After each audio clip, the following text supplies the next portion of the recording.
दो काम कर लिए थे। एक तो हमने ये समझ लिया था कि टैक्सेस के असूल क्या हैं और टैक्सेस किस किस टाइप के होते हैं, ये कह लीजिए। नहीं सॉरी, टाइप्स हमने आज शुरू करना था। अच्छा, वो जो टाइप्स के अंदर ना, हम ये चाहते थे कि कोई ऐसा तरीका सोचे जिससे टैक्स के बारे में बच्चे को समझाना थोड़ा सिंपल रहे, आसान रहे। तो उसके लिए मेरे जहन में एक तरीका ये आया था कि हम ऐसा करते हैं, इसकी दो टाइप्स बना लेते हैं। एक टाइप बना लेते हैं फार्मूले के एंगल से, और एक बना लेते हैं कलेक्शन के एतबार से। अब कलेक्शन का मतलब ये होगा कि आप टैक्स वसूल कैसे करेंगे, आप टैक्स वसूल कैसे करेंगे। एक तरीका ये होता है कि आप टैक्स लेने जाते हैं और कहते हैं किसी से कि भाई तू टैक्स ले आ, मैं तेरे से ले लूंगा, तो इसे इनडायरेक्ट कहते हैं। और दूसरा हम कहते हैं कि आबिद साहब हैं, सलीम साहब हैं, पैकेजेस है, कोई भी है, हमने उस पर टैक्स लगाया, वो खुद जमा कराया आके। तो जब जिस पे टैक्स लगाया वो खुद जमा कराया, तो उसको क्या कहोगे, डायरेक्ट टैक्स। और जब जिस पे टैक्स लगाया अदायगी उसकी जगह कोई किसी और को करनी पड़े तो क्या कहेंगे, इनडायरेक्ट टैक्स। तो ये है टैक्स वसूल करने का तरीका, डायरेक्ट करना है यहाँ इनडायरेक्ट करना है। इस पे तफसील से बात बाद में कर लेंगे। फिलहाल यही है कि जिस पे टैक्स लगा अगर उसी ने देना है तो डायरेक्ट टैक्स है, और अगर टैक्स ए पे लगा है अदायगी सी कर रहा है तो फिर ये क्या है, इनडायरेक्ट टैक्स है। लेकिन दूसरा तरीका है रेट। रेट का मतलब है फार्मूला। फार्मूले को आप ये कह सकते हो टैक्स लगाने का परसेंटेज, प्रोपोर्शन, फार्मूला। तो जो टैक्स लगाने का मैथमेटिक्स है, टैक्स लगाने का जो समझ लीजिए रियाजियाती फार्मूला है, उसको हमने कह दिया कि ये फार्मूला या रेट के एतबार से क्लासिफिकेशन। इसमें मैंने जो शुरू किया है ना, सबसे पहले शुरू किया है प्रोग्रेसिव से। प्रोग्रेसिव दुनिया का सबसे अच्छा तरीका है टैक्स लगाने का।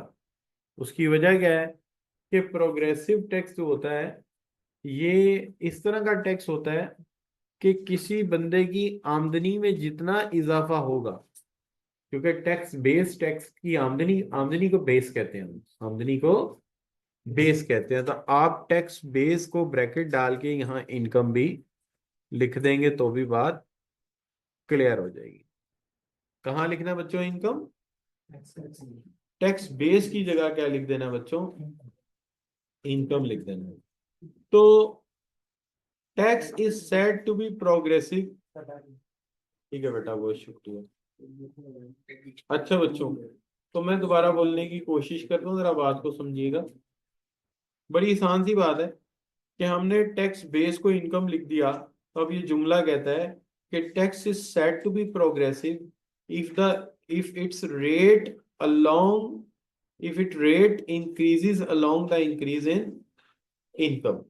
यानी अगर किसी की आमदनी बढ़ेगी तो रेट ऑफ टैक्स भी बढ़ेगा। फॉर एग्जाम्पल, अगर मैं एक डायग्राम बनाऊं और यहाँ पे लिखूं इनकम, इनकम का मतलब क्या बच्चों, आमदनी, और इधर मैं लिख दूं रेट, इधर मैं क्या लिख दूं, रेट। तो जैसे जैसे आमदनी बढ़ती जाए रेट भी बढ़ता जाए। जैसे किसी की आमदनी हो 1 लाख, तो उससे टैक्स लिया जाए 2%, तो 2,000 रुपये हो गया। लेकिन आमदनी हो जाए उसकी 2 लाख, तो टैक्स ले लिया जाए 5%, तो आपने 2 लाख वाले से कितना लिया, 10,000। 5% ऑन ईच लाख हो गया ना। और जब हो गया 4 लाख, तो टैक्स कर दिया 20%, तो 4 लाख वाले से आपने लिया 80,000। राइट जी, मुश्किल बात तो नहीं कर दी मैंने कोई, कि आपने 1 लाख वाले से क्या लिया, 2%, और 2 लाख वाले से 5%, और 4 लाख वाले से 20%। तो ये आपने ये नहीं कहना टैक्स बढ़ता जा रहा है, ना ना ना, टैक्स का रेट बढ़ता जा, टैक्स नहीं बढ़ रहा, टैक्स का रेट बढ़ता जा रहा है। जैसे जैसे आमदनी बढ़ रही है हम परसेंटेज भी बढ़ाते जा रहे हैं। आप देखिए ना, कहाँ 2,000 लाख पे उस हिसाब से 4 लाख वाले से 8,000 लेना चाहिए था, लेकिन हम उससे कितना ले रहे हैं, 80,000। तो जितनी आमदनी बढ़ेगी उतना रेट भी बढ़ जाए। सही होगा बच्चों? कुछ बात समझ आती है? चलो ठीक है, आप कह रहे हो तो सही है। अच्छा बच्चों, नहीं होगा तो कोई बात नहीं। अच्छा बच्चों, अब सही हो गई बात? सही है, मैंने इसको इधर रखा उधर बत्तियां बुझ गई, ये क्या चक्कर है? सही हो गया। अच्छा बच्चों, तो अब ये क्या हो गया, रेट 20%, तो इसको हम प्रोग्रेसिव कहते हैं। प्रोग्रेसिव टैक्स जो है ये बड़े अच्छे टैक्स माने जाते हैं, और ये हमेशा डायरेक्ट टैक्स की सेंस में आते हैं। डायरेक्ट टैक्स इसलिए कि इसके अंदर पाकिस्तान के दो टैक्स आते हैं, एक इनकम टैक्स और एक प्रॉपर्टी टैक्स। तो आप सब बच्चे जानते हैं कि जिस बंदे का आमदनी 4 लाख है उसका टैक्स ज्यादा कटता है और परसेंटेज भी ज्यादा होती है, और जिसका आमदनी कम होती है उसकी पे स्लिप देखेंगे तो उसका रेट भी कम होगा। अब जरा गौर कीजिएगा, जिसका घर 5 मरले का है और जिसका घर 1 कनाल का है, टैक्स किसको ज्यादा आएगा?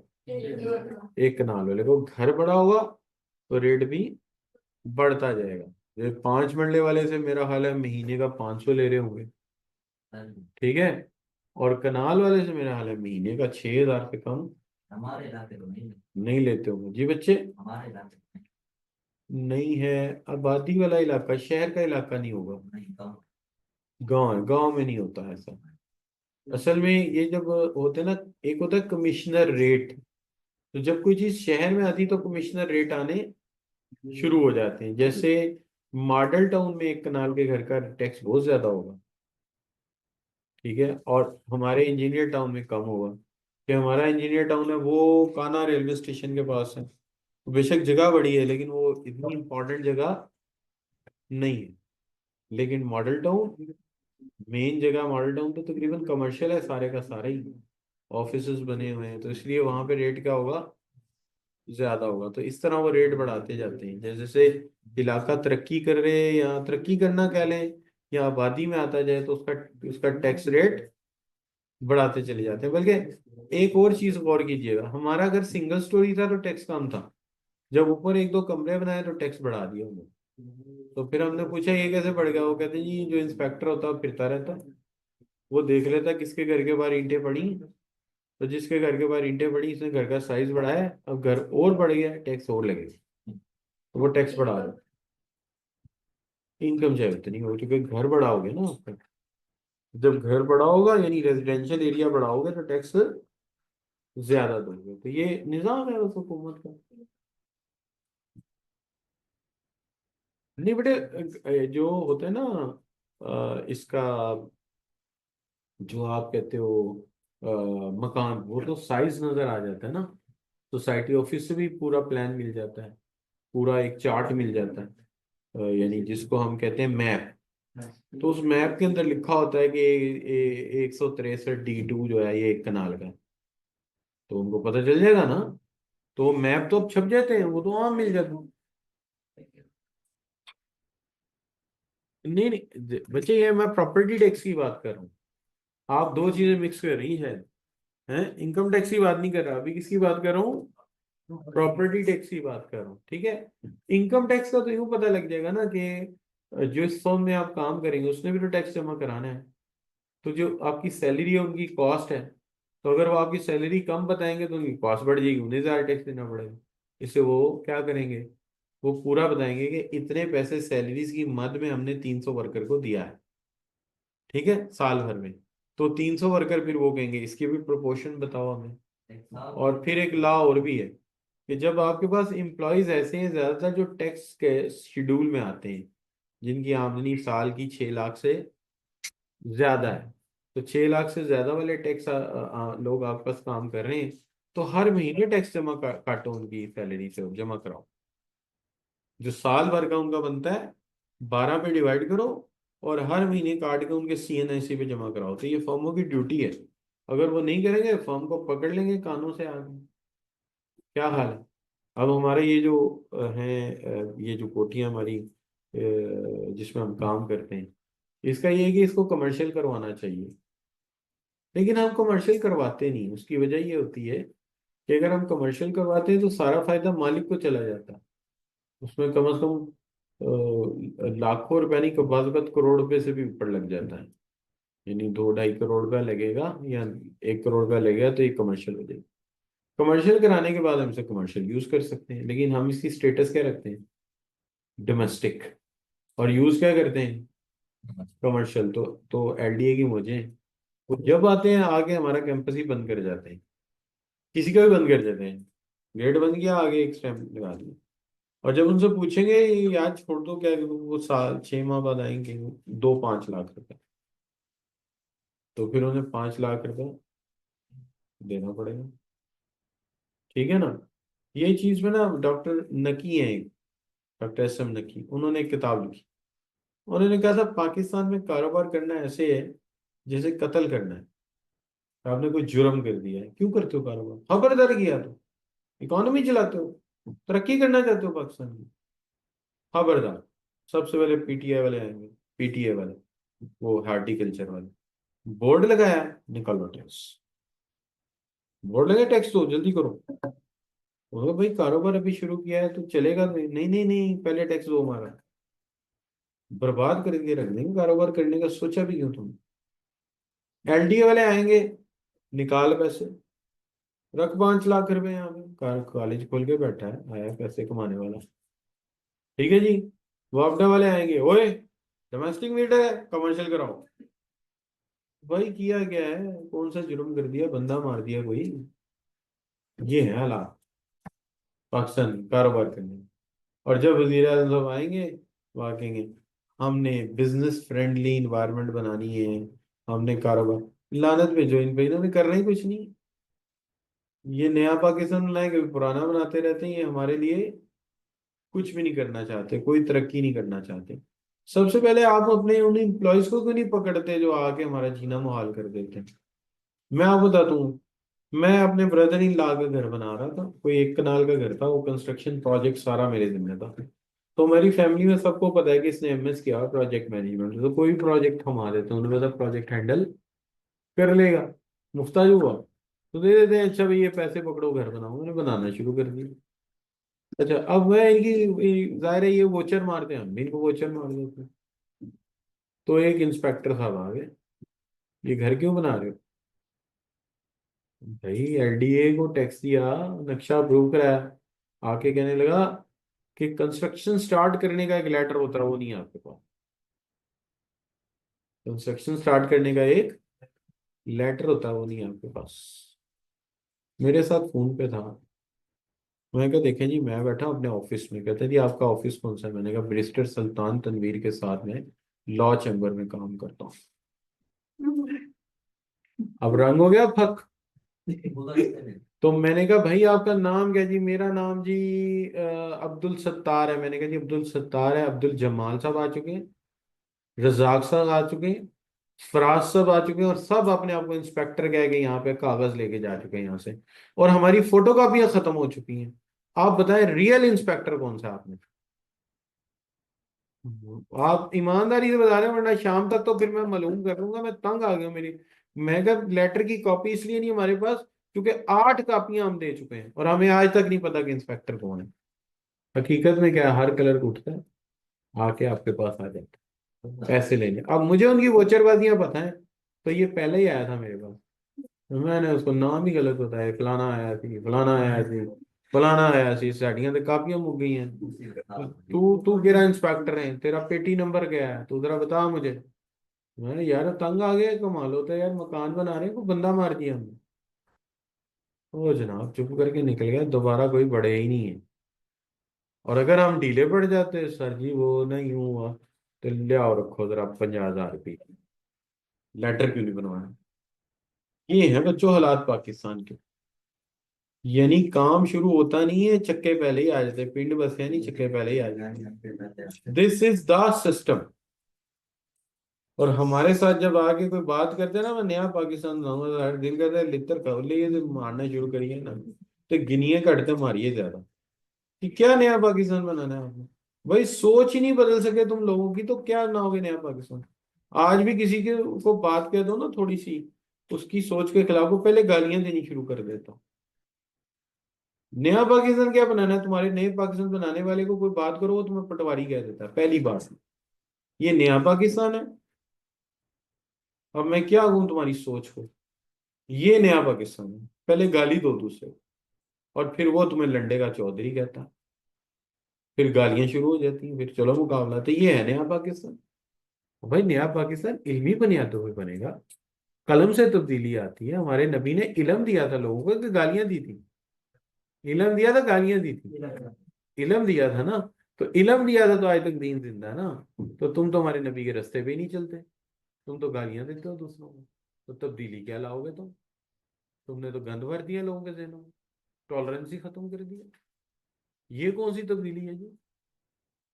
जरा बोले उन्हें गाना कढो, हैं? इल्मी बात ना करो उसके साथ, सोच की बात ना करो उसके साथ।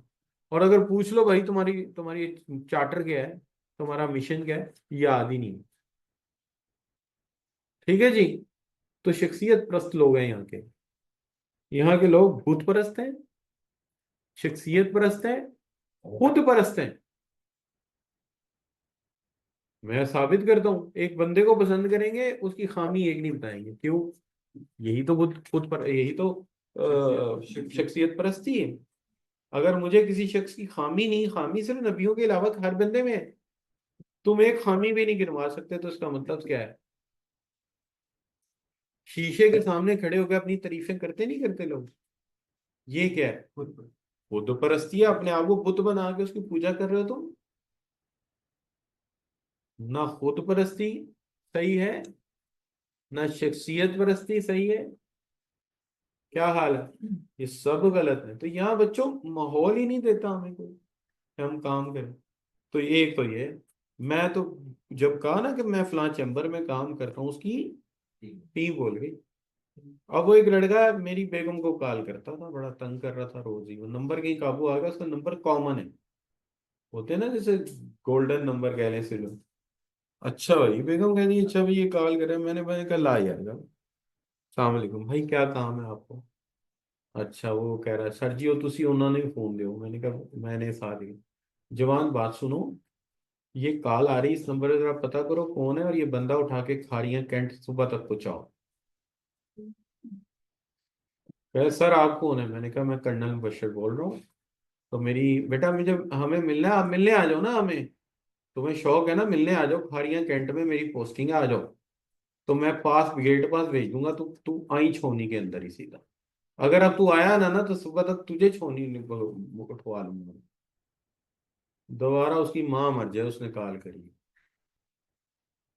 क्या समझू? सीधी बात है, नहीं मुर्दे थे फिर सानू भी पुठे तरीके आते। तो फिर एक दफा उसकी मैंने कॉल करी तो उसकी तबीयत क्या हो गई, साफ हो गई। मैंने कहा बेटा दोबारा कॉल अगर तेरी आ गई ना, तो फिर मैं तुझे बताऊंगा कि तूने नाम ही सुना होगा ISI। हेलो जी, बाजी गए। ठीक है जी। और मैंने बात ही ऐसे करी कि उसको पता लगे है ही फौजी अफसर है। और वो हमारे तो सारा ननिहाल फौजी, हमें पता बात होती कैसे है फौजियों की। क्या हाल है ना जी? वो हमारी राजपूत फैमिली है ना, मिन्हास। ननिहाल हमारा मिन्हास है। ठीक है जी। अब्बा हमारे खोखर हैं, और क्या नाम, दादी हमारी राणा थी। तो हम सारे प्योर राजपूत हैं सारे। तो राजपूतों का तो सारा होते ही है, तो होते ही पागल हैं आधे। कम नहीं जाना, पहले आया 10 तू पंगा गाला ले आया। तो हम तेन 10 के जावांगे। एक दिन और फुफ्फो के घर गया तो एक लड़के को कुट्टी जाए, सारे कुट्टी जाए। तो मैं क्यों मार रहे हो उस बेचारे को? कहते इसने बच्चे को मारा है। वो बच्चे से मैंने पूछा बेटा इसने मारा है? कहते इसने नहीं मारा, मारा तो किसी और ने था। और मैं कहा पागलो, पहले पूछते लो मारे किन्ने, तुसी किन मार दे रहे हो? तो ये सारे दिमाग से फारिग है। इनको बंदा मारने के कुछ 2 साल बाद याद आता है यार हमें फजूल ही मारता सी, जरूरत की सी। ठीक है ना? तो ये बस समझोगे, इनकी state of mind he clear नहीं होता। तो वो हम तो वैसे ही उसमें उस कौम से ताल्लुक रखते हैं, तो वो वैसे ही मैंने उसकी तबीयत सेट कर देता हूँ। यही है, और क्या है। क्यों जी? और आप, मैं बता रहा हूँ ये बिजनेस का माहौल है हमारे। कारोबार किया क्यों तुमने? करोगे तो मैं तो नहीं छोड़ूंगा तुम्हें, पहले मेरा हिस्सा रखो यार। और जो आज भी ब्यूरोक्रेट है ना, वो समझता है वो अल्लाह की कोई अलग मखलूक है, अल्लाह की कोई अलग मखलूक है। ठीक है, मैं यूनिवर्सिटी एजुकेशन जब मैंने छोड़ी ना, तो क्यों छोड़ी थी, मैं सही रास्ते में लेक्चर पढ़ता था, दे जाता है इंफॉर्मेशन टेक्नोलॉजी का लेक्चर था, बड़े शौक से पढ़ाता। तो वो डीन का चला गया, वो जो हेड था वो चला गया कहीं पीएचडी करने मलेशिया। तो वहाँ दूसरी कोई खातून आके बैठ गई, तो वहाँ एक लड़का, सर हमने अकोमोडेट करने की बड़ी कोशिश की, लेकिन सर हमारे पास लेक्चर होते नहीं, आप बार बार आते हैं, हमें शर्मिंदगी होती। मैंने कहा तुम समझते क्या हो अपने आप को, तो तुम्हें लगता है मैं तुम्हारे लेक्चर में बैठा हूँ, यानी ये तमीज है तुम्हारी बात करने की। तो तुम एक दफा कहो कि मेरे पास लेक्चर नहीं है, तो मैं तुम दोबारा आऊंगा, तुम्हारी शक्ल भी नहीं देखूंगा। तुम्हारी औकात क्या है, तुम मुझे कह रहे हो, तमीज होनी चाहिए तुम्हें बात करने की। मैं तुम्हारे से मांगने आ रहा हूँ कोई? तो तुम्हें मेरा लेवल ही नहीं पता मैं क्या हूँ, अल्लाह ताला ने मेरी इज्जत कितनी दी हुई है, क्या सुनूं। तो वो ब्यूरोक्रेट है ना, लेक्चररशिप का ग्रेड मिल गया। ऐसे ग्रेड हमने ठुड्डे मारे हुए हैं, ऐसे ग्रेड हम, जो तुम समझ रहे हो। तो ये जब ग्रेड मिल जाता है ना, ये अपने आप को क्या समझते हैं, कोई अलग मखलूक है। और पढ़ले दर्जे के बेईमान हमारे गवर्नमेंट ऑफिसर, पढ़ले दर्जे, 100 में से कोई एक ईमानदार है जिसकी वजह से काम चल रहा होता। एक से एक बढ़ के होता, पता नहीं क्या बन गए ये लोग। ठीक है, और दूसरा ये होता है इन्होंने गिरी तनख्वाह मिलनी, पता नहीं मिले ना मिले प्राइवेट लोगों को, सानू तो फिक्स मिलनी है। ठीक है, इस वजह से ये लोगों के अंदर, इनके दिमाग में थोड़ी खुमारी आ जाती है। तो ये फिर चलते हैं, जो भी अल्लाह माफ करे, जो इनके काम है और जो कारनामे है, उसकी वजह से आज कारोबारी हालात ये हैं। आप बांग्लादेश चले जाएं, हमारा ही टुकड़ा था ना। आप चाइना चले जाएं, आप उनसे जाके मैंने यह कारोबार करना है, वो आपसे कहेंगे जगह हम आपको बता देते हैं, टैक्स हम आपसे 5 साल नहीं लेंगे। कोई बंदा हमारा ब्यूरोक्रेट आए तो बताइएगा आपको तंग कर रहा है, बिजली के कनेक्शन 3 लगा के देंगे, स्विच ओवर भी हम लगा के देंगे, आप लगाएं क्या लगाना हो।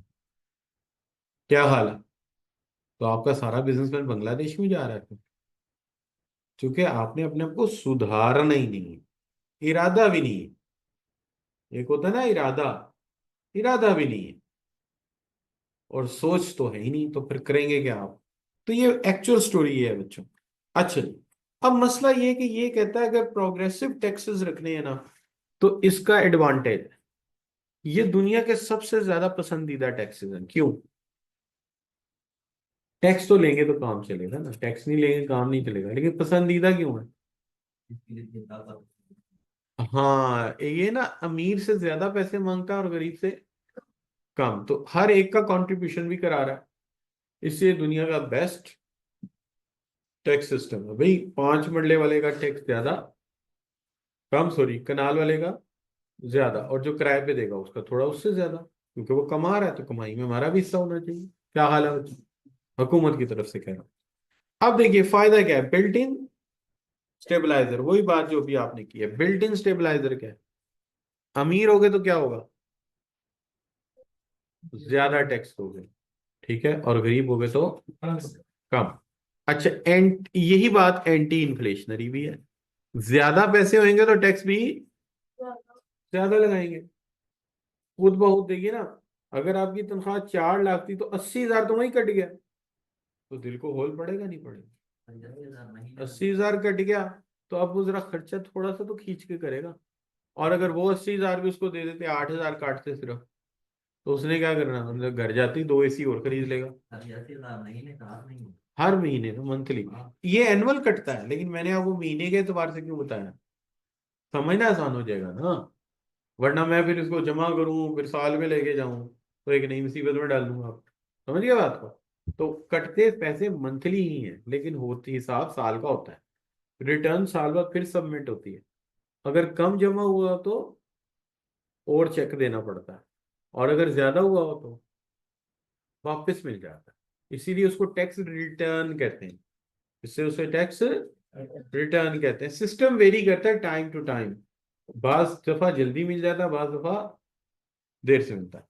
अच्छा बच्चों, तो ये बिल्ट इन स्टेबलाइजर है, अमीर से ज्यादा ले रहा है गरीब से कम, तो इन्फ्लेशन भी कंट्रोल हो जाएगा। क्यों? आपकी आमदनी ज्यादा थी ना, तो हमने एक बड़ा हिस्सा ले लिया ताकि आप कम खरीदो, कम खरीदोगे तो इन्फ्लेशन क्या होगा बच्चों, कम हो जाएगा। अच्छा, अब कहते हैं ये इक्विटेबल है। अब इक्विटेबल बताओ क्यों है, ये आपको पता है सबको। जिसकी जितनी ताकत वही देगा। हाँ, फिक्रा देखो ये अच्छा लिखा हुआ, progressive tax is relatively equitable as high amount of tax is collected from the rich class and less from the poor, गरीबों से कम अमीरों से ज्यादा। और आगे रिलेटिवली सर्टन भी है, क्योंकि ये जो मैंने बनाए ना आपके सामने परसेंटेज, हकीकत में बच्चों ये स्लैब होते हैं। स्लैब का मतलब क्या हुआ, एक बार है ना, 1 लाख की बार वाला कितने में है, 2%। और 2 लाख में चला गया तो अब जाहिर है कुछ थोड़ा सा ज्यादा कुछ थोड़ा सा कम एडजस्ट होगा ना उसके अंदर, तो इसलिए स्लैब है। कि जैसी आपकी आमदनी हुई, अच्छा यार बुलाया बॉस ने, बुलाया यार तुम्हारी परफॉर्मेंस बड़ी अच्छी है, पिछले साल पे 1 लाख थी अब 2 लाख हो गई, अब जैसे ही 2 लाख गए तो स्लैब चेंज हो जाएगा ना आपका। तो आपको पहले से ही पता है कि स्लैब क्या होता है। वो स्लैब साल पहले ही अनाउंस हुआ होता है ना। जैसे जिस जिस रेट पे इस साल सितंबर में इंशाल्लाह हम टैक्स जमा कराएंगे, उसका जो टेबल है वो कब का आया हुआ है, जब बजट बना था ना तब का आया हुआ है। अब अगला जो स्लैब सिस्टम आएगा वो 2026 में लगेगा जाकर, ठीक है, 2026 में। और ये जो 25 में लगेगा ये कौन से वाला है, जो 24 में अनाउंस हुआ था। इसलिए हमें पहले ही पता होता है कितना टैक्स हमने जमा करा। सही होगा बच्चों। अब आगे डिसएडवांटेजेस, डिसएडवांटेजेस क्या हैं? देखिए बच्चों, डिसएडवांटेज ये है, discourage economic activity, discourage economic activity. देखिए डिस्करेज इकोनॉमिक एक्टिविटी की जब आप बात करते हैं ना, तो हमें सबसे पहले किस चीज को देखना पड़ता है। देखिए प्रोग्रेसिव टैक्स डिस्करेज करता है मैक्रो इकोनॉमिक्स को। क्या मतलब, वजह यह है मैक्रो इकोनॉमिक एक्टिविटी को डिस्करेज करता है। वो कैसे, अगर फर्ज करें कि आपके अबू एक प्रोफेशनल है, चार्टेड अकाउंटेंट है, डॉक्टर है या इंजीनियर है, तो अगर डॉक्टर है तो प्राइवेट पेशेंट देखते होंगे, अगर इंजीनियर है तो प्राइवेट फिजिबिलिटी बनाने का काम मिल जाता है। जैसे मेरे दोस्त एक चार्टेड अकाउंटेंट है, तो ये जो इलेक्ट्रिकल बस नहीं चलनी लाहौर में, उसका पूरा प्लान उन्होंने बनाया। अबू बकर उनका नाम है, बड़े अच्छे दोस्त हैं मेरे। तो वो पूरा प्लान उन्होंने बनाया। तो बच्चों जब 4 लाख रुपए से आमदनी ज्यादा होगी, तो 80,000 रुपया 4 लाख पे ले रहा है ना, लेकिन 6 लाख पे ये आपकी आमदनी का, अगली आमदनी का 75% तक लेना या 80% तक लेना शुरू कर देते हैं।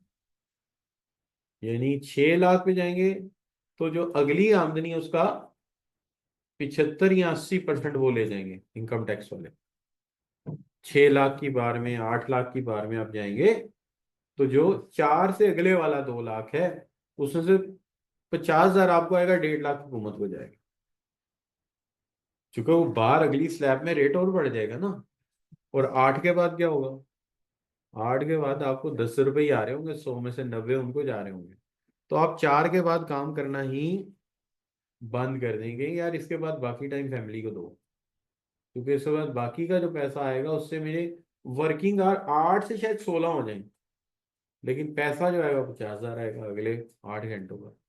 उसमें से ज्यादा हिस्सा कौन ले जाएगा। तो जब हुकूमत ने ले जाना है तो 50,000 कम कमा लेते हैं, बाकी टाइम बेगम पास बैठ के चाय पियेंगे, कॉफी पियेंगे, वो बच्चों से बात करेंगे अपने जाकर। क्या हाल है कि नहीं जी बच्चे। ये 4 लाख में से जो 3,000 है वो अलग लेंगे और जो आगे आगे फिर अगले वाले में ज्यादा लेंगे, ये मसला। वो फिर जब ज्यादा लेते हैं तो इसमें ये होता है कि जैसे मैं एक कॉलेज में पढ़ाता था तो मुझे कहते थे ऐसा करो, हमें ना हम 50,000 का ना दे दिया करेंगे चेक, तो 50,000 का चेक दे देते हैं, और बाकी का तेरा जो 80,000 है ना वो तुझे अंडर द टेबल दे देंगे। अंडर द टेबल समझते हो, yes sir, without tax. Without tax, वो कैश है, खा जाओ पी जाओ मौज बना लो। अच्छा था ना। अच्छा है, बहुत अच्छा था। लेकिन हुआ पता है क्या, जो दोस्त हमारे टैक्स जमा कराते रहे पूरा पूरा, वो तरक्की ज्यादा कर गए।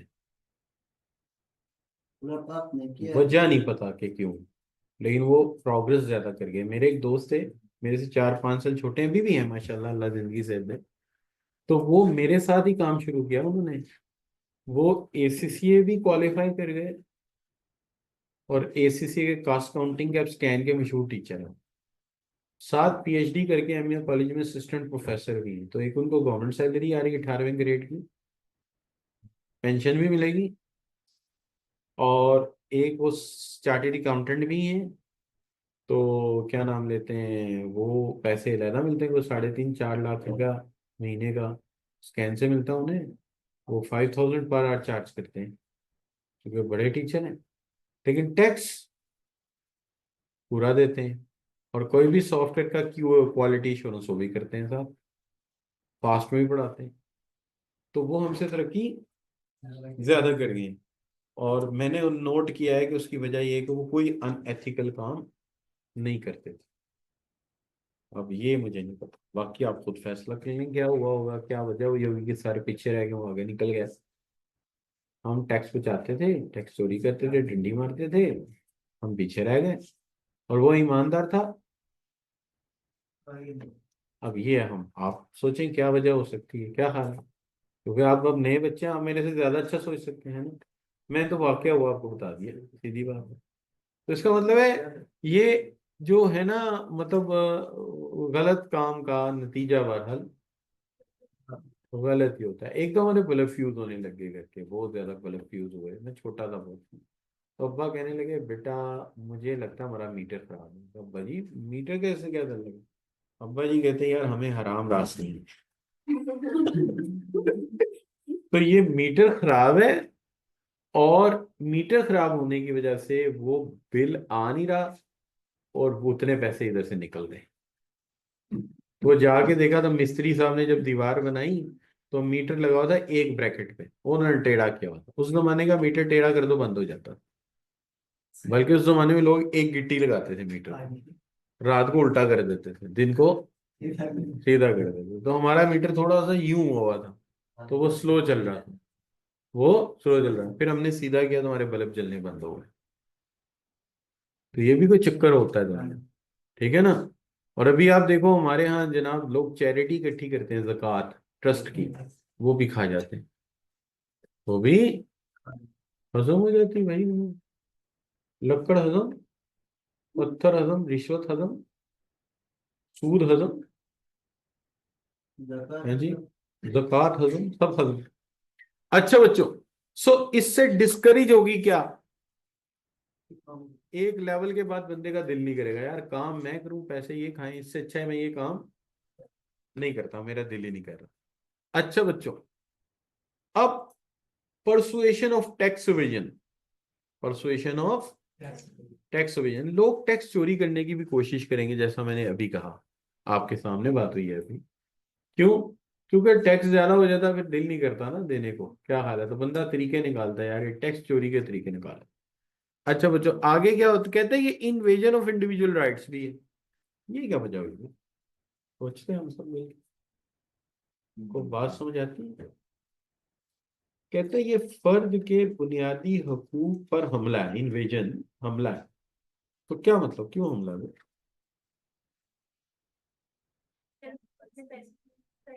हाँ, वो कहता है ये इंडिविजुअल ने जो कमाया, ये तो उसके बीवियों सॉरी उसके बीवी बच्चों का था, नहीं बच्चों, उसके पेरेंट्स का था। तो हमने उससे क्या किया, छीन लिया। तो कहता है कि इंडिविजुअल राइट्स हैं ये, तो एक पनिशमेंट है, कमाते हो, क्यों कमाते हो, चलो टैक्स निकालो। एक तरह से देखा जाए तो हिसाब हुई है जो शोले फिल्म में हुआ है जी। काली आता है, है जी, वो गांव एक ही रखा हुआ उन्होंने, वैसे ही रियल में गांव है नहीं, है जी। तो वो वहां आता है, और आके कहता है, ओ सांभा क्या लाया है। वो कहता है गेहूं लाया हूँ मालिक। कहता है ये इतने से गेहूं, एक गोली ठोक दूं तुझे लग पता जाएगा। अच्छा बच्चों, तो ये हिसाब तो वही है, गेहूं किसके, उसके खेत के, कमाई किसकी, उसके खेत की। और हुकूमत आई क्या बन के, काली बन के आ गई हुकूमत, और आके क्या कहती, कितने ही लोग थे, नहीं कितने आदमी थे, हैं जी। और आपको आगे क्या कहती है, निकालो क्या क्या कमाया तुम लोगों ने। क्या हाल है बच्चों। और उसमें से फिर क्या मांगती है, हिस्सा। तो एक्चुअली तो ये जगह टैक्स है। जो जगह टैक्स लेते हैं वो भी तो यही कहते हैं, सब प्रोटेक्शन मनी। हाँ, फिल्मों में देखे प्रोटेक्शन मनी, और ये भी क्या है, प्रोटेक्शन मनी। तुम्हें हम अंदर के दुश्मन से बचाएंगे और बाहर के दुश्मन से। तो ये क्या है, प्रोटेक्शन मनी। हाँ ठीक है, लैंग्वेज जरा अच्छी है इनकी, इन्होंने स्लैब सिस्टम बनाया हुआ है। वो क्या कहते हैं, 4 पेटी 2 खोखा, ऐसे बोलते हैं ना, ये पेटी खोखा नहीं बोलते, टेबल बना के ले आते हैं। हैं जी, पेटी कहते हैं 10 लाख को, खोखा बोलते हैं 1 करोड़ को। ठीक है, वैसे मैं आपको बता दूं, चूंकि बच्चों ने, मैं बदमाशों के साथ बहुत रहा हूँ, नहीं बदमाशों के मोहल्ले में रहा हूँ, वहाँ 4-5 बदमाश होते थे ना। फिर सर आप भी छठे बदमाश होंगे। नहीं नहीं नहीं, मुझे बदमाशी बिल्कुल नहीं आती, मैं तो बड़ी मार खाई लड़ाइयों में। छठे बराबर। हाँ, स्ट्रीट फाइट में मुझे बड़ी मार पड़ती थी। क्यों सर, तब तो आप स्लिम भी थे। स्लिम था, बुद्धे ज्यादा आ जाते थे, मोहल्लेदार सपोर्ट ही नहीं करते थे, फिर मार पड़ती थी बड़ी। कजन नहीं थे सर आपके, हम तो कजन को लेके जाते। नहीं, मैं, मेरा बड़ा भाई जो है ना वो हैंडीकैप था, तो मैं अकेले ही होता था, तो कभी जिगरे में आके लड़ पड़ते थे तो बड़ी मार पड़ती थी। तो गैंगस्टर बन जाते, गैंग बना लेते, कोई दारूवीर बन। नहीं, बदमाशी का मेरा इरादा नहीं। फिर लड़ाई कैसे होती। लड़ाई मसन देखो ना, आप क्रिकेट खेलने को गेंद लेके भागेगा आपका, तो लड़ाई गई ना, आप हकूक से तो लड़ना ही पड़ता था। क्या हाल, मिनी फाइट्स है कि नहीं, वो मिनी फाइट्स होती रहती थी वहां पे। ज्यादातर ये होता है कि फाइट्स में ना मार क्यों पड़ती है, आप बंदे को पहचान नहीं पाते ना, फिर मार पड़ती ज्यादा। जैसे ये जिम्नास्टर जो होते हैं ना, इनसे लड़ाई हो जाए तो किके मुंह पे मारते हैं लंबे, इनके जिस्म में लचक बड़ी होती है, किके मारते हैं बड़े जोर से। तो इनसे 2-3 लड़ाइयाँ हुई जिम्नास्टर से, अब मैं हाथ लगाते ही जिस्म समझ जाता था जिम्नास्टर है। तो जिम्नास्टर का ये तरीका है कि उसको एक हाथ से आप इतने जोर से जकरो कि इसको छोड़ो नहीं, अपने जिस्म के साथ लगा लो, दूसरे हाथ से जितना मार सकते हो मारो, कपड़े फाड़ दो, जो मर्जी करो उसके साथ। लेकिन छोड़ दिया तो कमबख्त आपको नहीं छोड़ेगा। और जो बॉडी बिल्डर होता है ना, वो टूथपेस्ट की तरह फेर देता है आपकी पसलियां। उसका तरीका ये है कि जैसे ही हाथ पहला लगे ना, हाथ छुड़ाओ किसी भी तरह से, उसको ईंट मारो, बोतल मारो, फट्टी मारो, लकड़ी मारो, करीब ना आने दो, और जितना क्विक मूव कर सकते हो करो, दाएं बाएं निकलते रहो, उससे भागा नहीं जाता। और उसको उसको हिट करो हार्ड चीज के साथ, क्योंकि उसकी बॉडी पे लगती बड़े देर बाद है। ईंट भी मारेंगे ना, कम वक्त वहीं खड़ा रहेगा। तो उसका बड़ा तरीका है, तो वो लड़ाई में बड़ी मार पड़ती है। सही एक्सपर्ट हो गया, मार खा खा के। हाँ जाहिर है, मार तो पड़ती है ना, फिर ये तो बात नहीं है। लड़ाई करेंगे उसमें मार ही पड़ेगी, और क्या होता है, लड़ाई में कौन मोहब्बत प्यार करता है आपके साथ। क्या समझे, देखिए अगर आपने 2 भी मारी है तो एक भी आपको लगी है तो सेका तो लगाना ही पड़ेगा घर आके। क्या समझे, है कि नहीं। बल्कि मुझे जब पहली बार डाकू ने घेरा ना, तो एक लड़का था बड़ा जवान सा वहां पे, जो वो इकट्ठे ही घेरते हैं, जैसे राहजन जो होते हैं ना, तो राह में आपको रोकते हैं जब, तो वो एक बंदे को नहीं रोकते, वो बैठा लेते हैं, एक को लूटा बैठा लिया, दूसरे को बैठा लिया, वो 8-10-15 बंदे इकट्ठे ही लूटते हैं। वो 8-10 बंदे होते हैं। तो वो लड़का एक आया बड़ा तगड़ा सा बॉडी बिल्डर, मैं कहा बन गया काम, मैंने उससे कहा ये ऊपर कर तू जरा मोजर इसका जो मेरी कान पट्टी पे है। तो वह मोजर ऊपर कर लेता, तो मैंने कमर को हाथ डालना था, और फिर यही बात, फिर नहीं आता, वो मेरा तजर्बा है। वो बड़ा, वो लड़का ही काम पर आया था, मैंने कहा यार ये तो खुद काम पर है, वो तो पैसे भी दिए, कह रहा था नान मेरे भी ले लो। तो मैं कहा यार इसने क्या लड़ना, तो बंदा ही कोई नहीं था साथ, तो फिर दे दिया जो जो कुछ मेरे पास था। तो ये होता है जब आप फाइट वाइट करते हैं, तो फिर तो मेरे सर में वो लगे थे बेट उसके ना, मोजर के। तो ये एक होता है इटालियन मोजर, इसके बड़े बड़े बुरे होते हैं, वहां से हेड जो है ना आपका अनबैलेंस हो जाता है, मिसाल के तौर पे हड्डी पे जहाँ लगा वो हड्डी ऊपर आई, दोबारा बैठी ही नहीं, पता नहीं अब उसको क्या करा कम वक्तों ने, बाल भी वहां से कम हो गए। अच्छा बच्चों, जी समझा नहीं। इसको आगे रखें सर। गांव अच्छे हैं, नहीं नहीं, गांव नहीं अच्छे, हमारे यहाँ 2 गांव हैं वो बहुत बुरे हैं। एक तो सत्तो कतला है वापडा टाउन के पास, बाहर आएगा। सारे लुटेरे हैं। और एक हमारे साथ लगता है बागड़ियां का इलाका है, तो वहाँ सारी 2 नंबर लोग हैं। तो मुझे अंदाजा ही नहीं था, मैं नया नया वहाँ आया था, मुझे अंदाजा नहीं, मैं तो रोज गाड़ी लेके उधर से ही आया करता था, एंजॉय करता हूँ। एक दिन उन्होंने मुझे सूट बूट समेत पकड़ लिया, ऊपर से कमबख्त कोई वेपन मेरे पास नहीं था उस दिन। मेहरान थी मेरी, ना कोई वेपन ना कुछ हो। वो तो बात भी नहीं सही।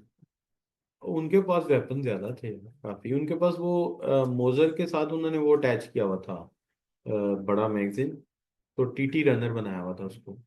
तो वो तो तकरीबन क्लैशनकॉफ का काम करता है ना, तो उसके आगे हम चल नहीं सकते थे, फिर वो बंदे भी ज्यादा थे। और मैंने देखा तो वो 6 बंदे पहले बैठे हुए थे, कोकला छपाकी खेल रहा था वो। अमजद खान बना हुआ था, इधर जाके गन लेके ऐसे टीम आवाज आ रही है ऐसे पीछे। और मुझे याद आ रहा है वैसे मामू की लड़कियां आती थी ना कराची से, तो हम कोकला छपाकी खेलते थे। कोकला छपाकी जुमेरात आई है, जरा आगे पीछे तक के ओदी शामत आई है। तो वो अच्छा, मुझे उन्होंने इंटो में बिठाया, इंटो का एक वो बना हुआ था, कहते हैं आप इस पे बैठो, मैं सूट पहना हुआ था, मैं बड़े एहतमाम से बैठा हुआ था ऐसे करके मैं छोटे डाकू से गपशप कर रहा। मैंने उसे समझाया, वो मान गया। मैंने कहा तू ये काम छोड़ दे, तू मेरे पास मेरे कॉलेज आ, आपने कौन सिस्टम बनाया? मेरे कॉलेज आ, मैं तुझे कोई जॉब लगवाता हूँ, ये कोई काम नहीं है, बकवास है, तो इससे ज्यादा कायदे हलाल में कमा सकता है, कि चक्कर में पड़ा हुआ। तो वो कहने लगा कि ना मैं आपको ना आपकी चीजें दिलवा दूंगा बात। वो बड़े डाकू के पास गया, वो माना ही नहीं। हाँ वाकई कसम से ऐसे ही हुआ। तो वो रिक्वेस्ट करने गया मेरी तरफ से कि यार उसकी अम्मी की दवाई भी है तो दे देगा। तो दवाई कोई नहीं, मैंने झूठ बोला था। तो वो बहरहाल एनीवे, लेकिन मिले नहीं, वो बड़ा डाकू माना नहीं। उसने कहा यार ये बंदा तेज है, इसको ना जरा ध्यान रखो। उसको दूसरे को कहता गन इसी पे रख, ये तेज है। वो तो उसका तो तजर्बा हुआ ना कम वक्त का, तो मेरे देखने के अंदाज से ही समझ गया कि ये तेज आदमी है। तो मैंने डाकू पहली दफा देखे थे कम वक्त, मैं जरा गौर से देखा, फिल्मों में तो मैंने देखे थे इस तरह, पहली दफा देखे तो वहाँ मजा आ रहा था। मैंने कहा चलिए यार देख तो सही क्या हुआ। एक तो शिबा का लैपटॉप ले गए, एक सैमसंग का फोन ले गए, फिर तो बड़े अरसे तक घर वालों ने सैमसंग लेके नहीं दिया मुझे, वो मुझे ले गए थे चाइना का वीवो टेक्नो। मैंने कितने साल वो यूज किया, वो कहते तेरे से हमेशा ही लूज हो जाता है। वो एक दफा आईफोन लेके दिया, तो क्या हुआ, मैंने शीशा बंद किया इधर से, दूध लेने गया हूँ, कम वक्त दूसरी तरफ से आके ले गया, उधर का शीशा खुला रह गया, तो आईफोन ले गया मेरा। और फिर उसके बाद आराम से ना आईफोन चोरी हो गया। अब क्या करते हैं, अब नमाज का टाइम हो गया, पहले नमाज पढ़ी, घर वाले परेशान, उन्होंने कॉल मारी, किसी और ने उठाई। अब वो घर वाले बेचारे बाहर खड़े के, पता चल गया तेरा फोन स्नैच हो गया, हमें पता नहीं क्या हुआ, फोन भी नहीं है, अब बंदा कहाँ है हमारा। तो मैंने कहा परेशान होने की कौन सी बात है, फोन तो गया, बस फोन करो। क्या हाल, यार घर वालों की कॉल ही आ गई मेरे। अस्सलाम वालेकुम। यार वो ऐसा है कि ना, पहले जाना है डाइवो के अड्डे, उधर से लेना है इन्वर्टर, तो फिर पता नहीं कब टाइम बनता है। लाइट तो आज 3 बजे आनी हमारी।